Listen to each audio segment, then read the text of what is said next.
Presiden Prabowo instruksikan pembenahan 1.800 perlintasan kereta. 3.000 unit rumah subsidi untuk Papua.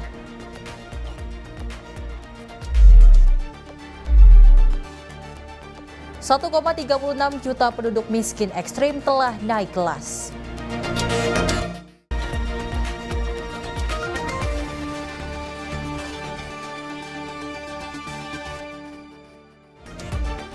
Halo pemirsa, Kilas Sepekan kembali hadir menemani Anda. Beragam informasi dari dalam dan luar negeri yang terjadi dalam satu minggu ini telah kami rangkum dan akan kami hadirkan untuk Anda. Bersama saya, Sely Sregar, ini dia Kilas Sepekan selengkapnya. Kita awali informasinya pemirsa, di mana Direktur Utama PT Kereta Api Indonesia Bobi Rashidin menyampaikan permohonan maaf atas insiden tabrakan kereta di Stasiun Bekasi Timur. Permohonan maaf ini ditujukan kepada korban, keluarga korban, serta seluruh pengguna jasa kereta yang terdampak. Tentunya kami tidak henti-hentinya meminta permohonan maaf yang sebesar-besarnya ke seluruh masyarakat. Direktur Utama PT KAI Bobi Rashidin menyampaikan permohonan maaf yang sebesar-besarnya atas insiden tabrakan kereta di Stasiun Bekasi Timur. Permohonan maaf tersebut ditujukan kepada seluruh masyarakat, khususnya para pengguna jasa kereta api, serta keluarga korban yang terdampak. Bobi menyebut insiden ini tidak hanya menimbulkan korban, namun juga mengganggu perjalanan kereta api. Pihak KAI menegaskan akan terus melakukan evaluasi dan perbaikan, guna meningkatkan keselamatan dan pelayanan ke depan. Tentunya kami tidak henti-hentinya meminta permohonan maaf yang sebesar-besarnya ke seluruh masyarakat, khususnya para pengguna jasa, atas kejadian kemarin ini di wilayah Bekasi Timur yang menimbulkan korban dan tentunya gangguan perjalanan kereta. Permohonan maaf ini khususnya kami sampaikan pada keluarga korban, pelanggan, serta masyarakat yang terdampak, baik secara langsung maupun tidak langsung. Dari Bekasi, Jawa Barat, Jihan Nabila, Roda Bayu, Simpo TV melaporkan. Presiden Prabowo Subianto menyoroti keselamatan di perlintasan sebidang kereta api usai insiden kecelakaan terjadi. Kepala Negara memerintahkan pembenahan 1.800 perlintasan untuk mencegah kejadian serupa terulang.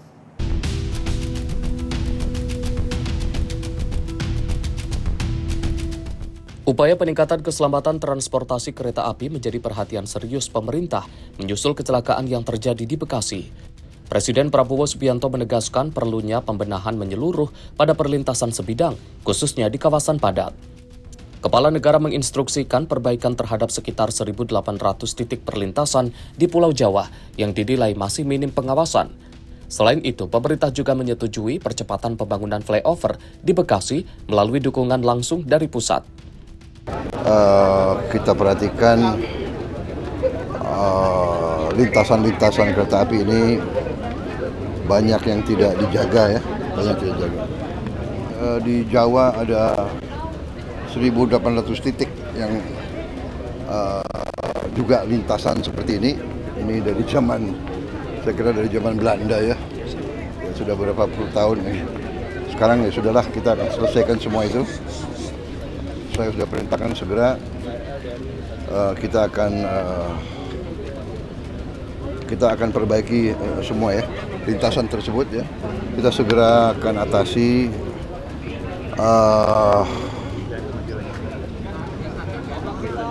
Pemerintah daerah Bekasi telah mengajukan dibuat flyover. Jadi saya sudah setujui segera dibangun flyover langsung oleh bantuan Presiden. Nanti pelaksananya kita tunjuk. Kita perhitungkan sekitar hampir 4 T ya, 4 triliun ya. Tentunya kita semua prihatin, kaget dengan kecelakaan yang telah terjadi. Saya ucapkan bela sungkawa atas nama pribadi, atas nama pemerintah. Untuk mendukung langkah tersebut, pemerintah menyiapkan anggaran hampir 4 triliun rupiah guna meningkatkan keselamatan transportasi. Presiden Prabowo turut menyampaikan bela sungkawa kepada para korban dan memastikan penanganan dampak kecelakaan dilakukan secara cepat. Tim redaksi Sinpo TV melaporkan.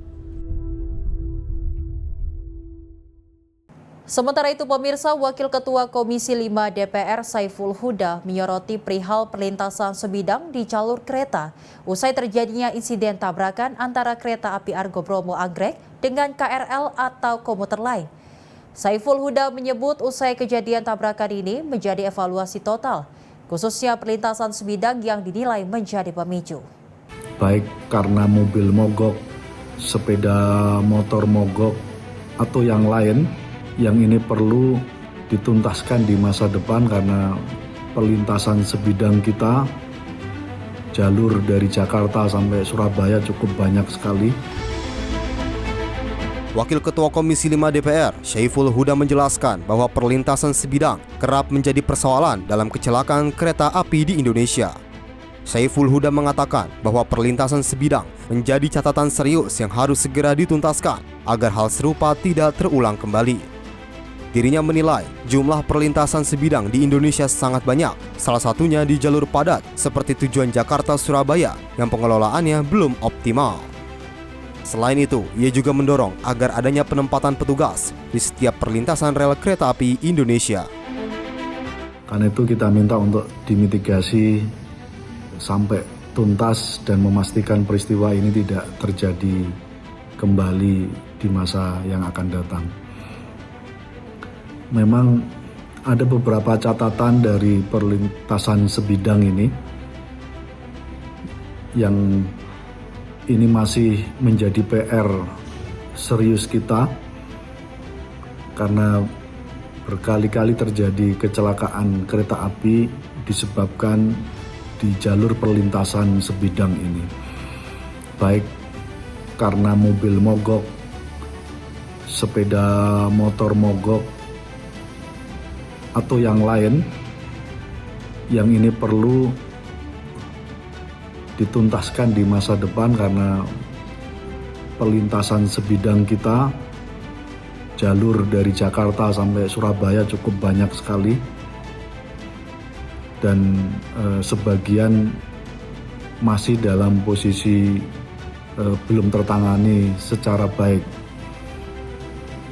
mulai dari rel kereta yang belum selaras dengan kondisi jalan,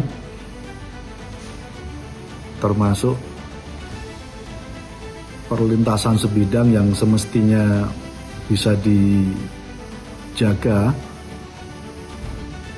ini belum sepenuhnya bisa diselenggarakan secara baik. Karena itu ini menjadi momentum untuk dilakukan evaluasi total semua perlintasan sebidang untuk dipastikan ada petugas yang mengatur di lapangan dan memastikan infrastruktur jalan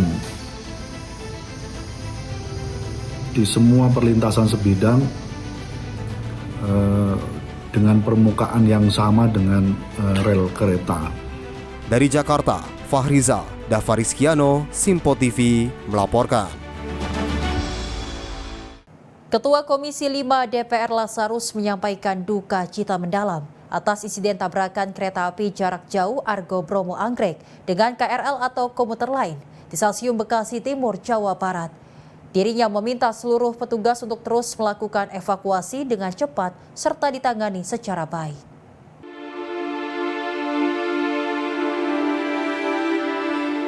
Kabar duka datang khususnya dari Kereta Api Indonesia usai terjadi tabrakan antara kereta api jarak jauh Argo Bromo Anggrek dengan KRL atau komuter lain di Stasiun Bekasi Timur, Jawa Barat pada Senin malam.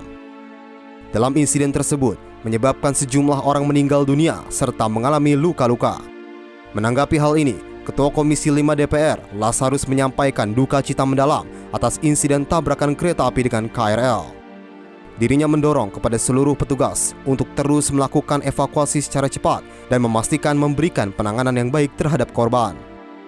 Ia berharap pemerintah juga dapat melakukan evaluasi secara menyeluruh terhadap operasional kereta api Indonesia, khususnya perlintasan sebidang di jalur kereta api. Terkait kecelakaan kereta api di Bekasi, pertama atas nama pimpinan dan seluruh anggota Komisi 5 saya menyampaikan turut duka cita yang mendalam kepada korban yang meninggal dan kepada yang luka berat dan luka ringan semoga segera disembuhkan.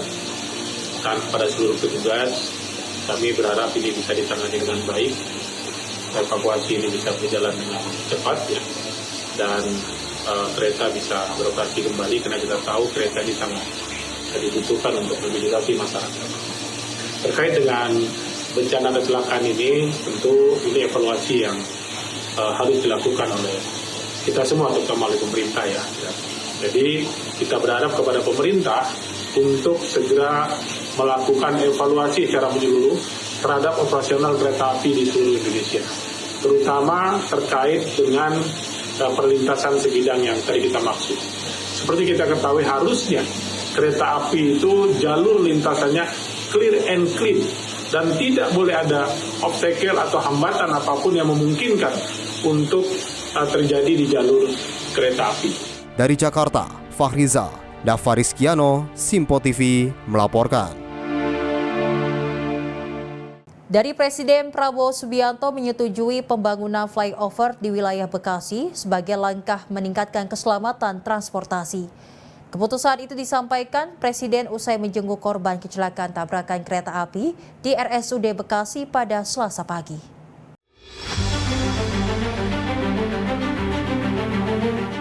Presiden Prabowo Subianto memerintahkan jajarannya untuk segera membangun flyover pada jalur perlintasan sebidang kereta api di Kota Bekasi, Jawa Barat. Hal ini disampaikan usai meninjau korban kecelakaan kereta api di RSUD Bekasi. Prabowo menjelaskan bahwa pemerintah segera melakukan investigasi atas kejadian kecelakaan. Namun secara garis besar, Prabowo menyoroti banyak perlintasan kereta api yang tidak dijaga. Prabowo memerintahkan kementerian terkait untuk segera melakukan audit dan perbaikan teknis di lapangan. Hal ini mencakup pembangunan flyover di area padat hingga penyediaan pos jaga di wilayah yang membutuhkan pengawasan ekstra. Secara garis besar memang kita perhatikan lintasan-lintasan kereta api ini banyak yang tidak dijaga ya, banyak tidak dijaga. Kita segera akan atasi.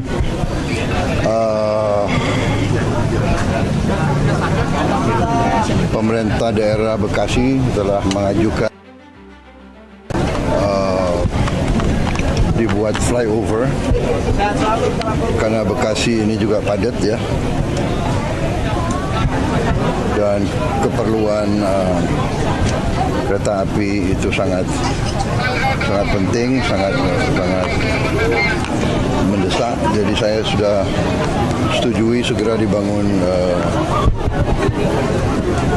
flyover langsung oleh bantuan Presiden. Tim redaksi Simpo TV melaporkan. Masih dari Presiden Prabowo Subianto, pemirsa, yang memastikan seluruh korban kecelakaan tabrakan kereta api di Stasiun Bekasi Timur mendapatkan penanganan medis yang maksimal. Tak hanya itu, Presiden juga menjamin adanya kompensasi dari pemerintah. Presiden Prabowo Subianto memastikan seluruh korban kecelakaan kereta api di Bekasi mendapatkan penanganan medis secara maksimal serta jaminan kompensasi dari pemerintah.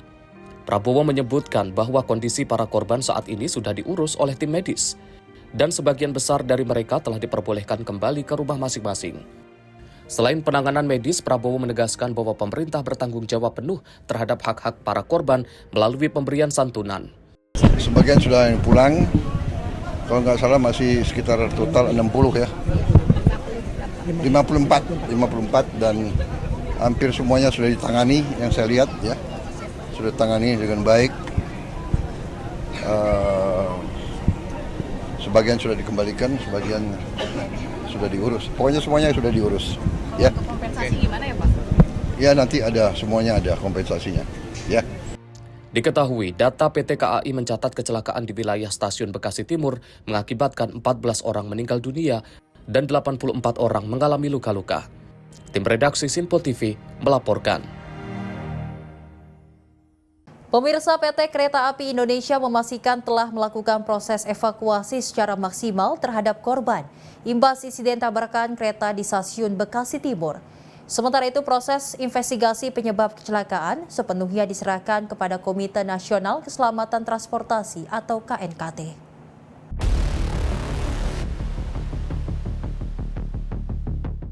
Direktur Utama PT Kereta Api Indonesia, Bobi Rashidin, mengatakan pihaknya telah melakukan proses evakuasi secara maksimal terhadap korban insiden tabrakan kereta di stasiun Bekasi Timur. Terkait penyebab kecelakaan, Bobi menyampaikan pihaknya menyerahkan sepenuhnya proses investigasi kepada Komite Nasional Keselamatan Transportasi atau KNKT.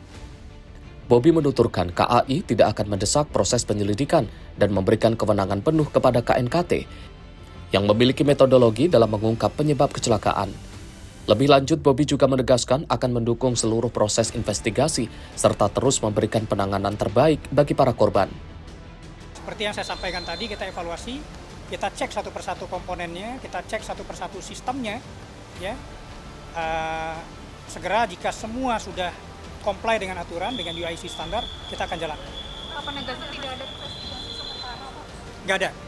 Nggak ada. Jadi kami, PT KAI, kemudian Kementerian Perhubungan juga menyerahkan ini ke KNKT untuk melakukan investigasi lebih dalam. Dari Bekasi, Jawa Barat, Jihan Nabila, Ahmad Amin, Sinpo TV melaporkan. Pemirsa, informasi menarik lainnya akan kami hadirkan usai jeda. Tetaplah bersama kami di Kilas Sepekan.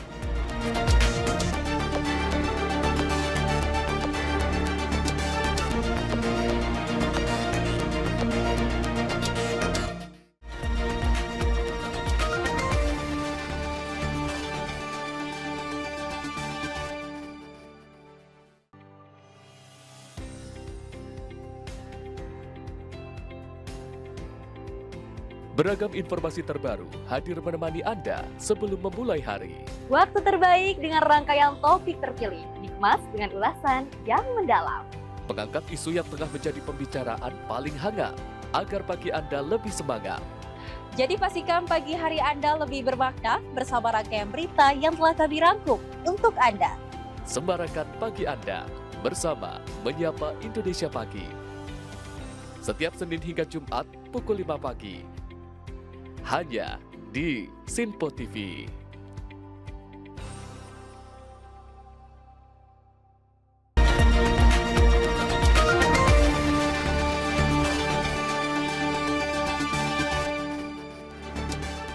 Terima kasih pemirsa, Anda masih menyaksikan Kilas Sepekan.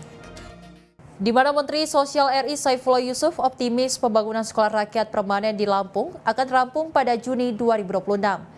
Hal ini disampaikan Mensos saat meninjau pembangunan sekolah rakyat permanen di Lampung pada 26 April 2026.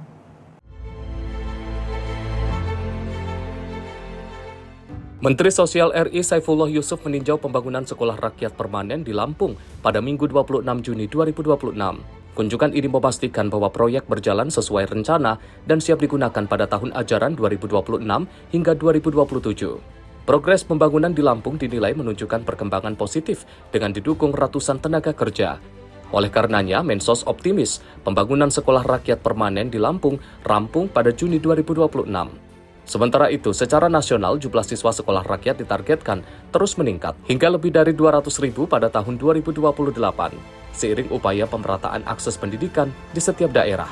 Tim redaksi Sinpo TV melaporkan.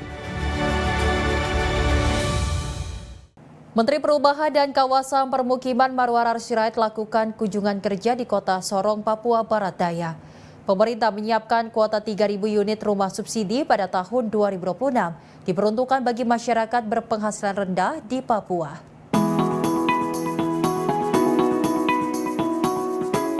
Menteri Perumahan dan Kawasan Permukiman Marwarar Sirait kunjungan kerja ke Kota Sorong, Papua Barat Daya pada Minggu 26 April 2026. Ia didampingi Gubernur Papua Barat Daya Elisa Kambu dan juga Kepala BPS RI Amalia Adininggar, Widya Santi meninjau perumahan subsidi Aqua Residence 6.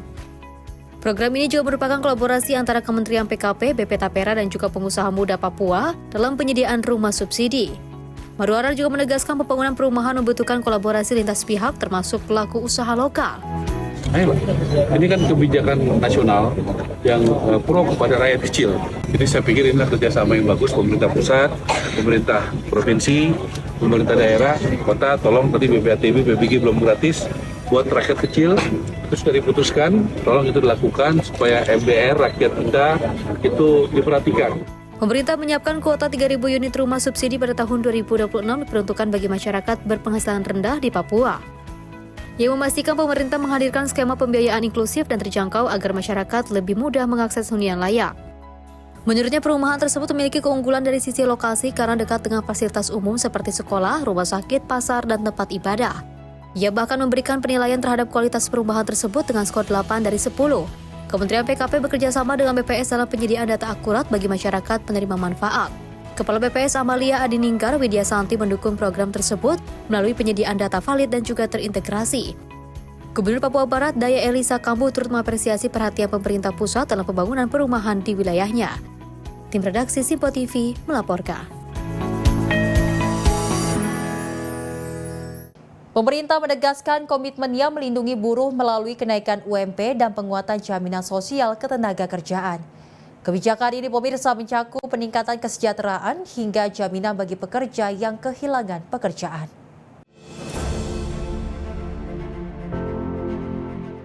Pemerintah terus memperkuat perlindungan dan kesejahteraan pekerja melalui berbagai kebijakan strategis di sektor ketenagakerjaan.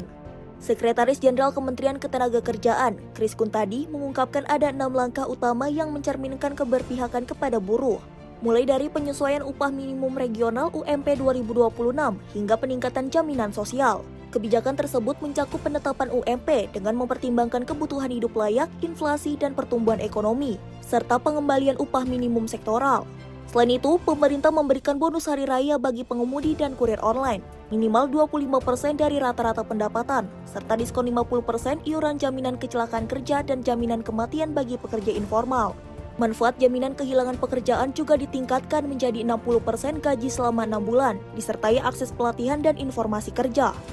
Serta diaturnya kembali upah minimum sektoral untuk memberikan keadilan bagi pekerja atau buruh di sektor tertentu yang tentunya memiliki karakteristik dan risiko kerja yang berbeda dari sektor lainnya.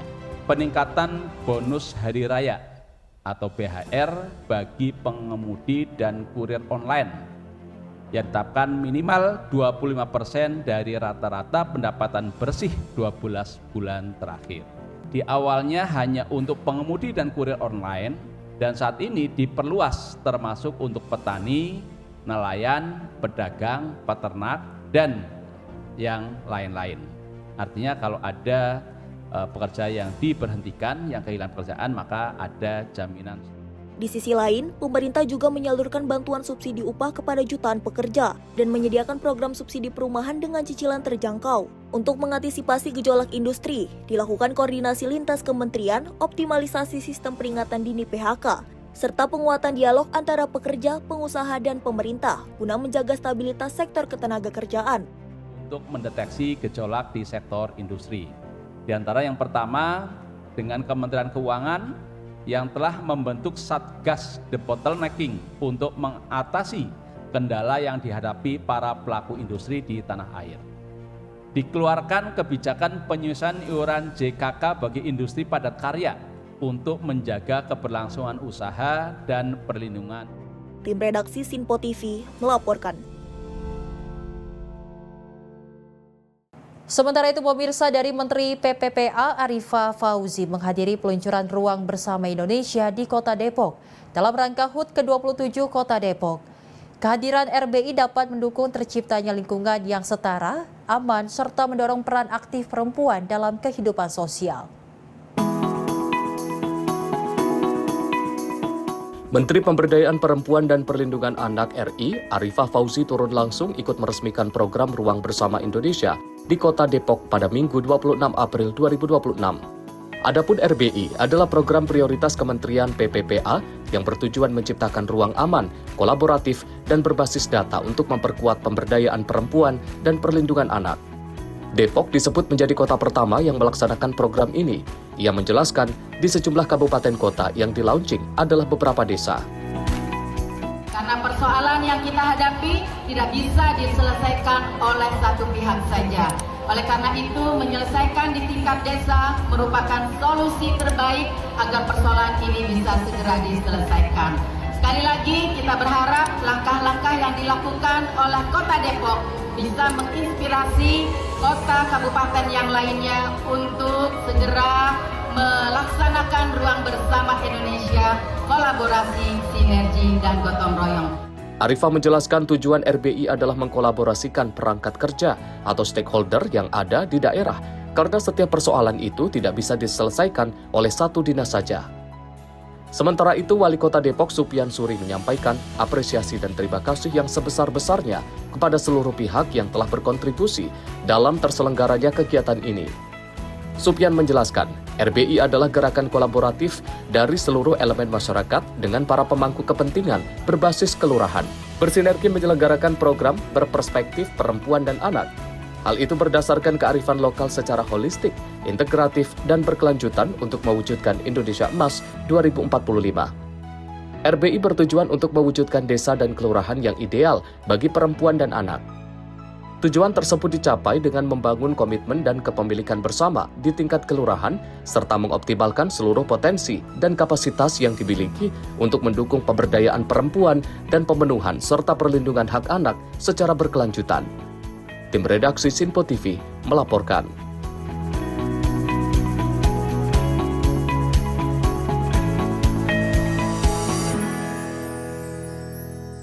Wapres Gibran Rakabuming Raka meninjau gedung baru RSUD Raja Ampat, Jalan Jenderal Basuki Rahmat Waisai, Kabupaten Raja Ampat.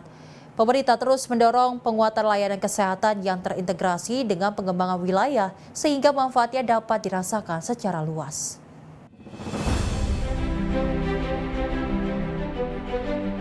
Sebagai salah satu destinasi wisata unggulan Indonesia, Kabupaten Raja Ampat tidak hanya menarik bagi wisatawan lokal, tapi juga mancanegara. Di balik daya tarik tersebut, ketersediaan fasilitas kesehatan yang memadai jadi kebutuhan penting yang perlu terus diperkuat. Sejalan dengan arahan Presiden Prabowo untuk pastikan pemerataan layanan kesehatan hingga ke daerah, termasuk di kawasan destinasi wisata, Wakil Presiden Gibran Rakabuming meninjau gedung baru RSUD Raja Ampat, Jalan Jenderal Basuki Rahmat Waisai, Kabupaten Raja Ampat pada Rabu 22 April 2026, guna pastikan kesiapan dan kelengkapan fasilitas yang tersedia. Meski masih terdapat kekurangan peralatan, Meadi Direktur RSUD Raja Ampat memaparkan kepada Wapres bahwa gedung baru rumah sakit ini hampir siap untuk dioperasikan sebagai satu-satunya rumah sakit tipe C di pulau terbesar Kabupaten Raja Ampat. Kebutuhan penguatan fasilitas kesehatan di Raja Ampat semakin mendesak, mengingat RSUD ini melayani masyarakat dari 124 kampung dan jadi rujukan bagi 24 puskesmas. Selain itu, RS juga melayani wisatawan yang berkunjung. Sejak berdiri pada 2009 hingga April 2026, RSUD Raja Ampat telah mencatat 17.303 kunjungan wisatawan, termasuk 23 pasien mancanegara dengan satu tindakan operasi. Usai menyimak penjelasan tersebut, Wapres meninjau kesiapan sejumlah fasilitas, mulai dari ruang perawatan, cath lab, ICU, hingga NICU, guna memastikan layanan dapat berjalan optimal. Melalui peninjauan ini, pemerintah terus mendorong penguatan layanan kesehatan yang terintegrasi dengan pengembangan wilayah, sehingga manfaatnya dapat dirasakan secara luas, baik oleh masyarakat maupun sektor-sektor strategis seperti pariwisata. Tim redaksi Sinpo TV melaporkan. Usai ramai usulan gerbong perempuan dipindahkan ke tengah rangkaian KRL, Menteri Pemberdayaan Perempuan dan Perlindungan Anak Arifah Fauzi permohonan maafnya kepada publik. Arifah mengaku bahwa ucapan itu tidak bermaksud untuk mengabaikan keselamatan penumpang lainnya.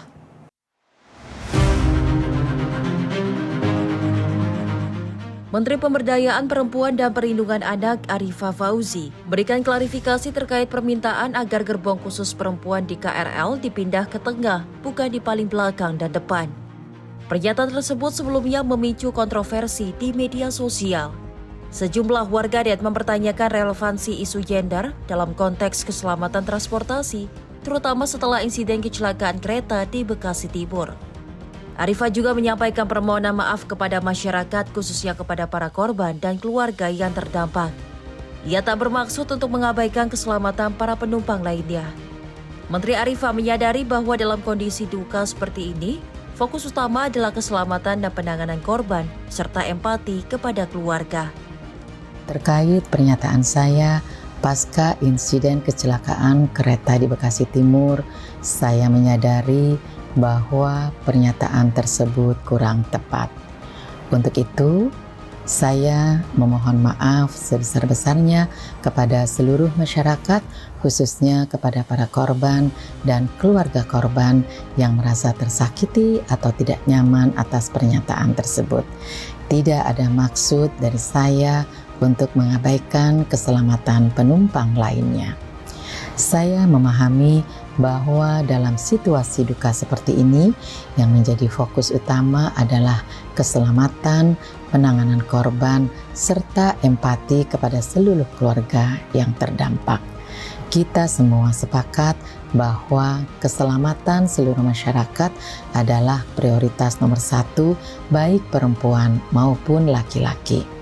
Saat ini, prioritas utama pemerintah adalah memastikan penanganan terbaik bagi seluruh korban, baik yang meninggal dunia maupun yang mengalami luka-luka. Sesuai arahan Bapak Presiden, seluruh proses penanganan dilakukan secara cepat, adil, dan menyeluruh. Tim redaksi Simpo TV melaporkan.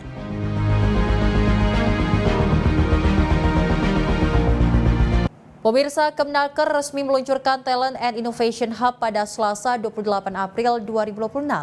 Hal ini sebagai upaya memperkuat kolaborasi antara talenta dan dunia usaha guna mendorong penciptaan lapangan kerja.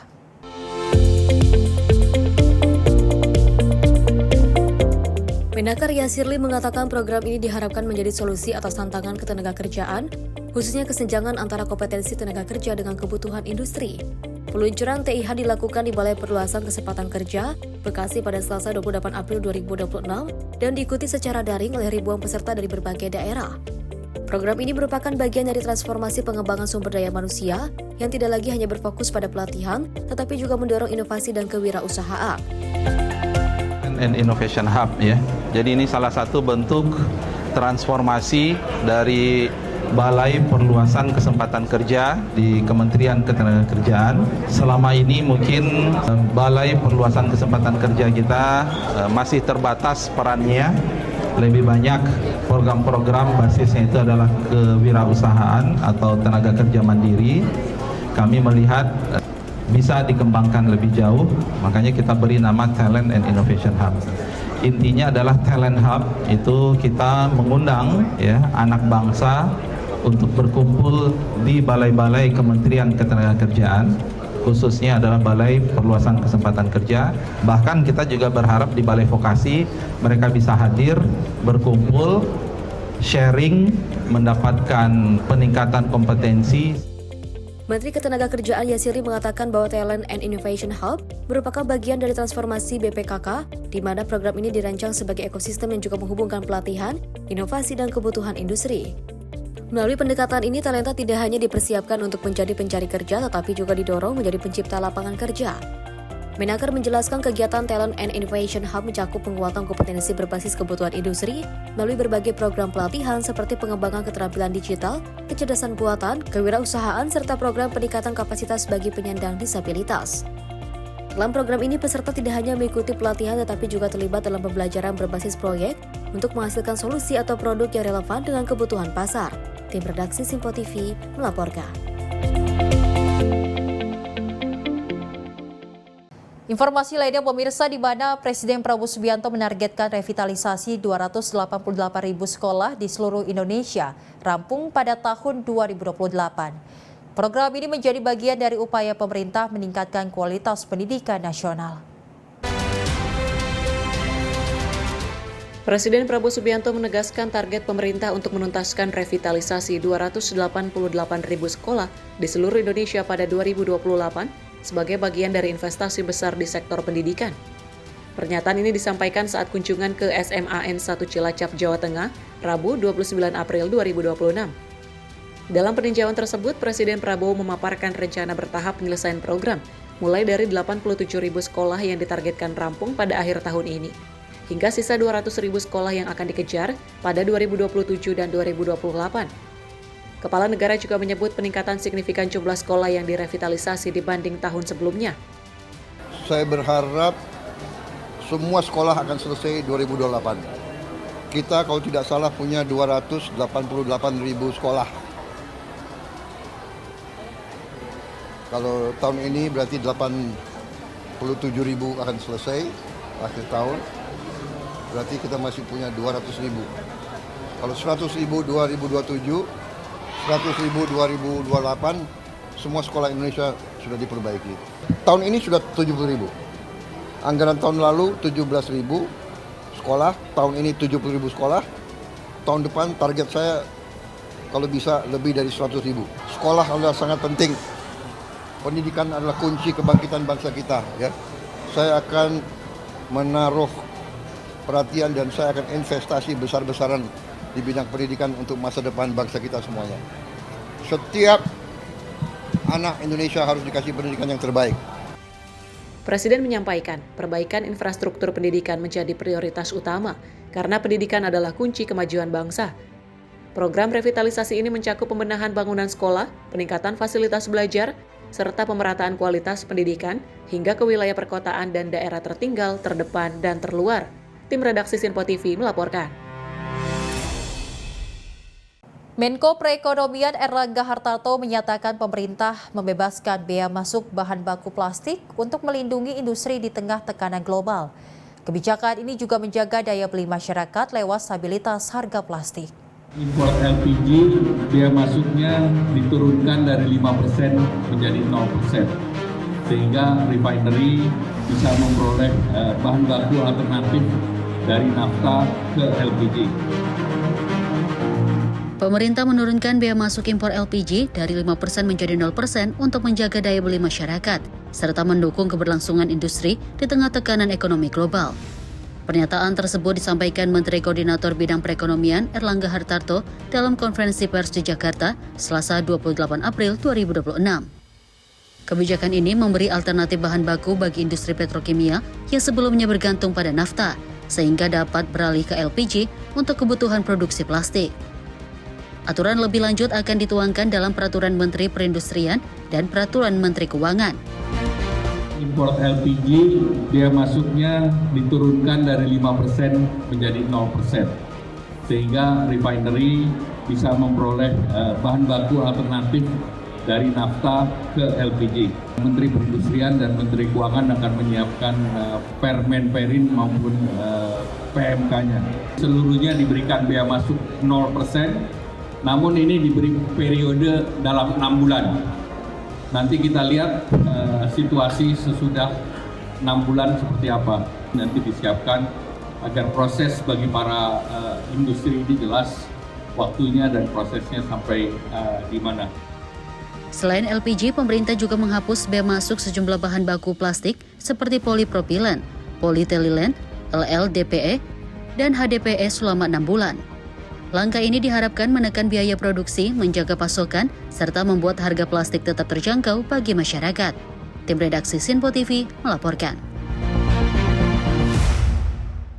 Menteri Pendidikan Tinggi, Sains dan Teknologi Brian Yuliarto menerima audiensi dengan perwakilan pemerintah Prancis serta akademisi dari Paris-Saclay University. Pertemuan ini menjadi langkah dalam memperkuat kolaborasi internasional dalam pengembangan kecerdasan artifisial.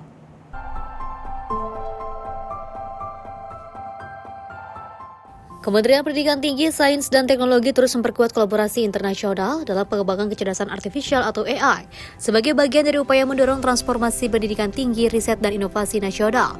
Hal ini disampaikan dalam pertemuan strategis antara Kemendikti-Saintek dengan perwakilan pemerintah Perancis serta akademisi dari Paris-Saclay University yang juga berlangsung di kantor Kemendikti-Saintek Jakarta pada Senin 27 April 2026. Kemendikti-Saintek juga memandang kolaborasi global sebagai langkah penting untuk mempercepat penguatan kapasitas riset, pengembangan talenta, serta pertukaran pengetahuan di bidang teknologi strategis khususnya AI. Dengan begitu, kolaborasi ini diharapkan mampu membuka peluang kontribusi Indonesia dalam ekosistem teknologi global, sekaligus memperkuat posisi Indonesia sebagai pusat pengembangan AI yang juga berdampak. Tim redaksi Sinpo TV melaporkan. Pemirsa, informasi selengkapnya akan kami hadirkan usai jeda. Tetaplah bersama kami di Kilas Sepekan.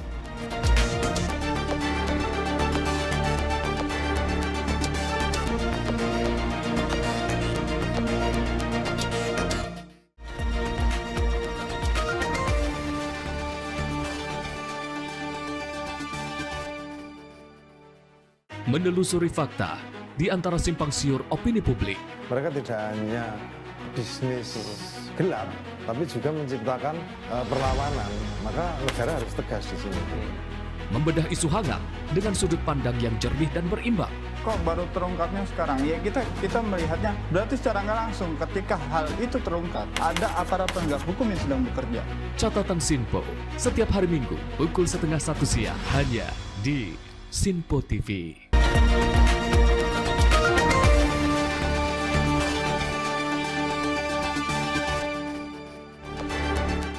Anda kembali menyaksikan Kilas Sepekan pemirsa bersama saya Sely Sregar.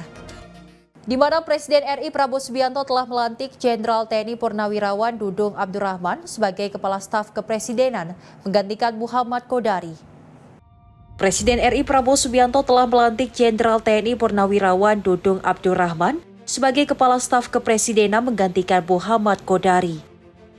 Usai dilantik, Dudung mengatakan bahwa terdapat tugas-tugas KSP ke depan, yakni mensukseskan program strategis nasional, serta memastikan program unggulan Presiden Prabowo secara tuntas dan cepat terlaksana.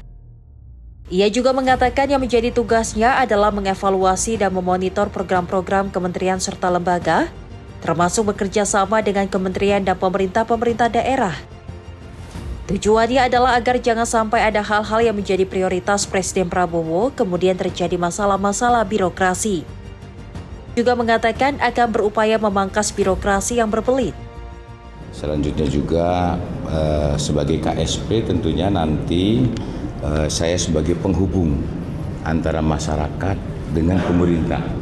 Sehingga apa yang menjadi keluhan-keluhan ini saya akan buka 24 jam laporan-laporan dari masyarakat, termasuk mengevaluasi dan memonitor program-program kementerian lembaga, termasuk bekerja sama dengan kementerian dan pemerintah daerah, sehingga jangan sampai ada hal-hal yang menjadi prioritas Presiden kemudian terjadi masalah-masalah birokrasi. Nanti kita pangkas birokrasi. Dan sekali lagi saya mohon bantuan untuk kerjasama dengan seluruh masyarakat dan seluruh kelembagaan apabila ada hal-hal yang program-program prioritas Presiden yang tidak berjalan dengan semestinya, nanti kita akan sidak dan kita tuntaskan dengan baik. Adapun pada pekan lalu, Dudung pun bertemu dengan Presiden Prabowo Subianto di Istana Negara. Dalam pertemuan itu awalnya dibahas terkait dengan pertahanan nasional. Kemudian Dudung menjelaskan bahwa dalam pertemuan itu juga dibahas terkait tugas-tugas KSP, yakni mengendalikan serta mengawasi kegiatan-kegiatan program prioritas nasional. Dari Jakarta, Dio Malau, Simpo TV melaporkan. Pasukan Perdamaian PBB di Lebanon memberikan penghormatan terakhir kepada Prakariko Pramudia, prajurit TNI yang gugur dalam misi perdamaian. Usai sebulan dirawat akibat luka-luka yang diderita setelah serangan Israel 29 Maret lalu. Upacara digelar di Beirut sebagai bentuk penghargaan atas dedikasi dalam menjaga perdamaian dunia.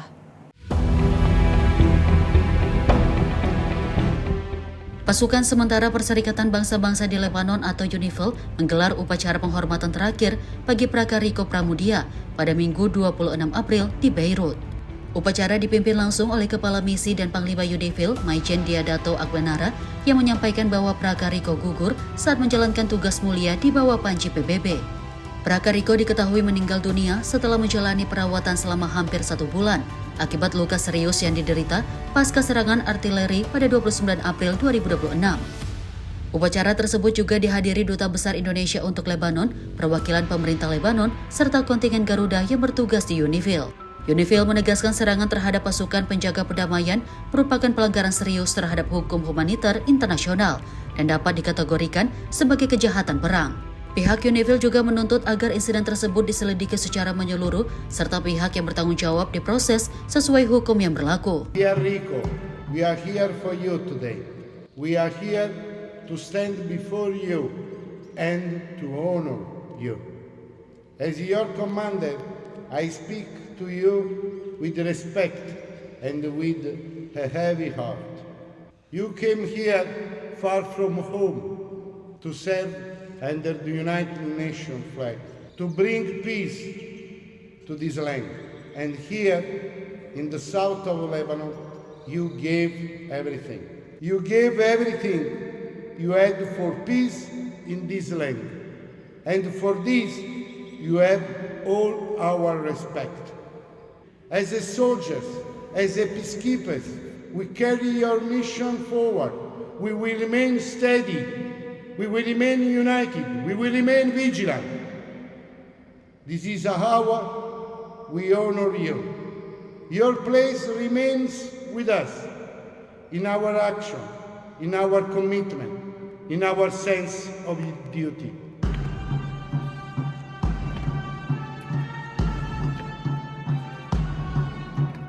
Rest in peace, my brother. You have all our respect, and thank you for your service. Really, thank you. Tim redaksi Simpo TV melaporkan. Kementerian Haji dan Umroh Republik Indonesia mengeluarkan peringatan keras kepada kelompok bimbingan ibadah haji dan umroh atau KBIHU yang menyalahi aturan. Pemerintah tak segan mencabut izin operasional jika terbukti melanggar dan membahayakan jemaah. Peringatan ini menyusul insiden kecelakaan bis yang melibatkan jemaah haji Indonesia di Madinah, Arab Saudi. Peristiwa terjadi pada 28 April 2026 sekitar pukul 10:30 waktu Arab Saudi saat jemaah melaksanakan kegiatan di luar jadwal resmi. Insiden ini melibatkan jemaah dari Kloter Sub 02 dan JKS 01. Akibat kejadian tersebut, sejumlah jemaah mengalami luka ringan dan telah mendapatkan penanganan medis. Meski satu jemaah masih menjalani perawatan di rumah sakit di Madinah. Pemerintah mengimbau jemaah untuk selalu mengikuti arahan petugas resmi dan tidak tergiur aktivitas di luar program haji. Keselamatan jemaah menjadi prioritas utama dalam penyelenggaraan haji tahun ini.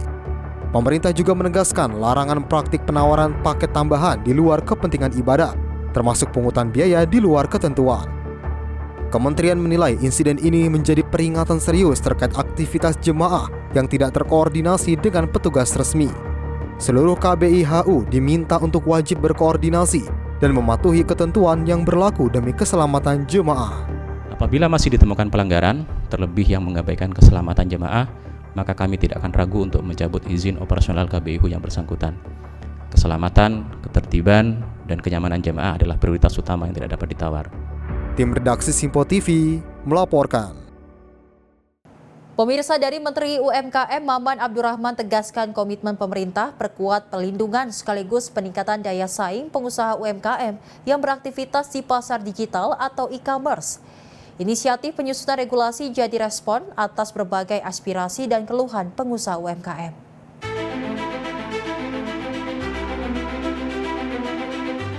Pemerintah berkomitmen memastikan pelindungan dan peningkatan daya saing pengusaha UMKM yang berjualan di platform e-commerce. Hal tersebut disampaikan Menteri UMKM RI Maman Abdurrahman pada 27 April 2026. Maman menjelaskan bahwa inisiatif penyusunan regulasi tersebut menjadi respon atas berbagai aspirasi dan keluhan pengusaha UMKM, khususnya terkait meningkatnya beban tarif yang dikenakan oleh platform digital. Mengenai terus naiknya tarif yang diberikan kepada usaha mikro dan kecil yang beraktivitas di e-commerce. Tentunya sebagai pemerintah harus merespon ini dong. Selama ini memang belum ada aturan yang memang melindungi mereka dan menjaga daya saing mereka. Aturan yang mau kita dorong ini bukan lagi hanya sekedar insentif, tapi aturan yang memang menjadi payung hukum untuk melindungi saudara-saudara kita pengusaha mikro dan kecil yang berjualan di e-commerce. Seperti apa nanti hasilnya? Tunggu tanggal mainnya. Dan insya Allah kita akan berikan yang terbaik buat usaha mikro dan kecil. Lebih lanjut, Menteri Maman menyampaikan harapannya agar kehadiran regulasi tersebut mampu menciptakan ekosistem digital yang lebih sehat dan kompetitif, sekaligus memberikan kepastian hukum bagi UMKM dalam mengembangkan usahanya di platform digital. Tim redaksi Simpo TV melaporkan.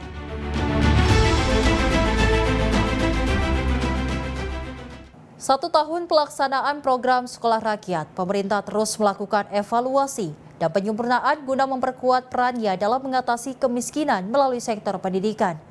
Hal itu disampaikan Menteri Pemberdayaan Masyarakat Muhaimin Iskandar dalam kegiatan menuju 1 tahun perjalanan program Sekolah Rakyat, capaian strategis dan sinergi keberlanjutan. Sekolah Rakyat telah memberikan banyak inspirasi seperti yang diinisiasi oleh Bapak Presiden, bahwa sekolah rakyat adalah jalan penanggulangan kemiskinan yang paling mendasar, yaitu memutus mata rantai kemiskinan. Program Sekolah Rakyat yang diinisiasi pemerintah menjadi salah satu strategi utama dalam memutus mata rantai kemiskinan. Selama 1 tahun berjalan, program ini dinilai telah memberikan berbagai inspirasi dalam membangun sistem pendidikan yang lebih inklusif dan menyasar kelompok masyarakat paling membutuhkan. Melalui pendekatan berbasis potensi, Sekolah Rakyat tidak hanya membuka akses pendidikan, tetapi juga mendorong pengembangan bakat dan minat peserta didik. Hal ini menjadi bagian dari upaya meningkatkan kualitas sumber daya manusia secara berkelanjutan.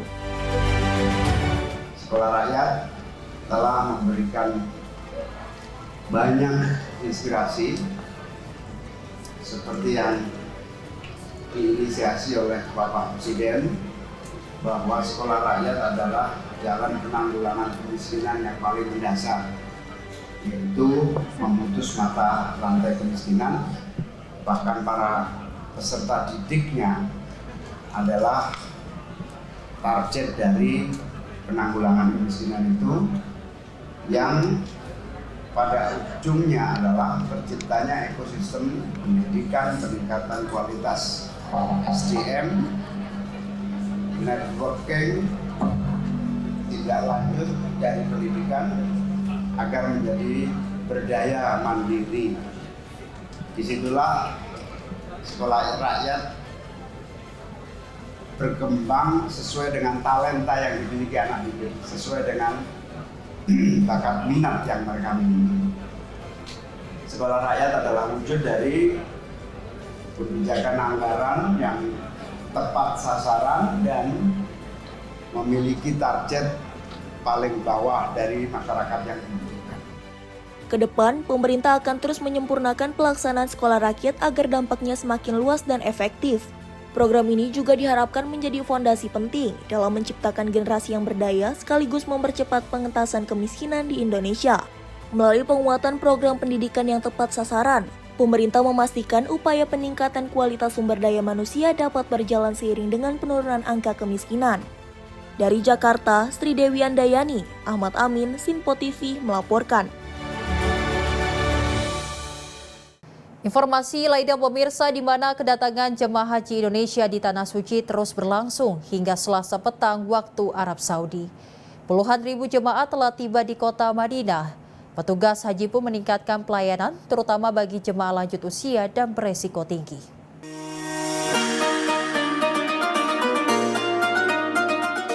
Suasana Bandara Internasional Pangeran Muhammad bin Abdul Aziz Madinah masih dipadati kedatangan jemaah haji Indonesia. Hingga Selasa 28 April 2026, pukul 18.00 waktu Arab Saudi, sebanyak 113 kelompok terbang atau kloter telah mendarat di Madinah dengan total jamaah yang tiba mencapai 43.812 orang. Dari jumlah tersebut, lebih dari 9.000 jamaah merupakan kategori lanjut usia. Kondisi ini menjadi perhatian khusus petugas penyelenggara ibadah haji, mengingat para lansia membutuhkan pendampingan dan pemantauan kesehatan secara intensif.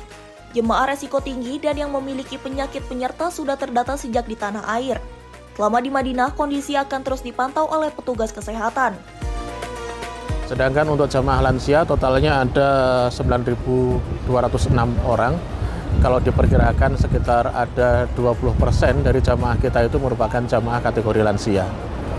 Untuk yang jamaah resiko tinggi memang dari kesehatan mereka sudah memiliki datanya, dan nanti jamaah kita akan dipantau kondisi kesehatannya, terutama bagi yang risti-risti itu oleh para petugas kesehatan. Dari Madinah, Arab Saudi, Ferdi Setiawan, Sinpo TV melaporkan. Menteri Koordinator Bidang Pemberdayaan Masyarakat Muhaimin Iskandar menyampaikan capaian penurunan kemiskinan ekstrim menunjukkan progres signifikan, di mana sebagian masyarakat telah berhasil naik kelas melalui berbagai intervensi terpadu pemerintah.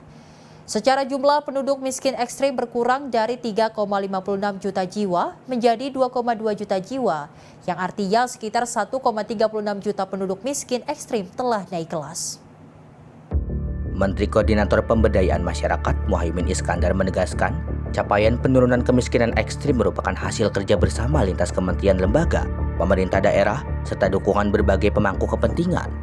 Dari sisi perlindungan sosial, bantuan sosial telah menjangkau 8,56 juta keluarga miskin atau 93,6% dari total sasaran, dengan 56,7% diantaranya menerima lebih dari satu program intervensi.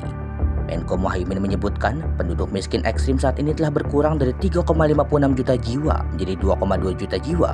Artinya, 1,36 juta penduduk miskin ekstrim dinyatakan telah naik kelas. Di banyak sekali program-program intervensi yang telah dilakukan. Dari segi pembiayaan, APBN kita mengeluarkan tidak kurang dari 503,2 triliun. Juga disupport oleh APBD kita sejumlah 129 triliun. Dan itu semua kita realisasikan dan alokasikan khusus untuk program pengentasan kemiskinan di seluruh tanah air kita. Capaian lain pada 2025, program pemberdayaan masyarakat ada 2 juta orang terlibat program padat karya. Ada 2 juta debitur baru UMKM telah mengakses permodalan. Sementara itu, dari sisi pembiayaan, pemerintah telah mengalokasikan tidak kurang dari 503,2 triliun rupiah melalui APBN yang diperkuat dengan 129 triliun dari APBD untuk mendukung program pengentasan kemiskinan di seluruh Indonesia. Menko Muhaimin pun menegaskan bahwa capaian ini menjadi pijakan yang sangat penting, terutama untuk mencapai target yang lebih ambisius ke depan. Dari Jakarta, Sri Dewi Andayani, Mutia Anggiani, Sinpo TV melaporkan. Dan pemirsa, informasi tadi sebagai penutup jumpa kita kali ini dalam Kilas Sepekan, dan update terus informasi Anda hanya di Sinpo TV. Saya Selis Regar, mewakili kru yang bertugas, pamit undur diri. Terima kasih dan sampai jumpa.